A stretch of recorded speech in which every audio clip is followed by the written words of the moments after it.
Helo, Megan ydw i, a nes i gyflawni'r tysysgrif sgiliau iaith 2 flynedd yn ôl pam o'n i yn fyfyrwraig ôl-raddedig ac yn astudio ar gyfer fy PhD.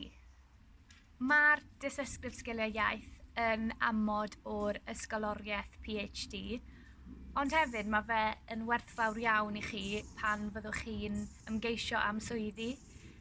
Mae fe'n dangos i gyflogwyr bod chi'n gallu gweithio'n ddwyieithog, a mae fe'n ffordd wych i chi i godi hyder ac ymarfer eich sgiliau Cymraeg.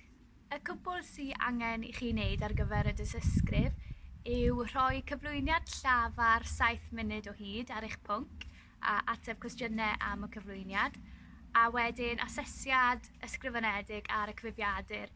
O'm profiad i, dyw e ddim yn unrhyw beth i'w ofni. Mae fe'n siawns mewn gwirionedd i chi gael siarad gyda cynulleidfa am eich pwnc chi ac ymarfer ar gyfer unrhyw gynadleddau neu gyfweliadau yn y dyfodol. Mae digon o gefnogaeth ar gael hefyd. Mae yna sesiynau gan diwtoried iaith y Coleg Cymraeg Cenedlaethol, a maen nhw hefyd yna i helpu gyda unrhyw agwedd ieithyddol o'ch PhD chi. Os fysen ni'n argymell un peth, fydden ni'n gweud wrthoch chi i ymgeisio am y dysysgrif yn eich blwyddyn cyntaf neu ail flwyddyn o'r PhD, achos erbyn y trydydd flwyddyn bydd gymaint o waith i chi byddwch chi ddim eisiau meddwl am unrhyw beth arall. Gallwch chi ddod o hyd i fwy o wybodaeth ar wefan y Coleg Cymraeg Cenedlaethol.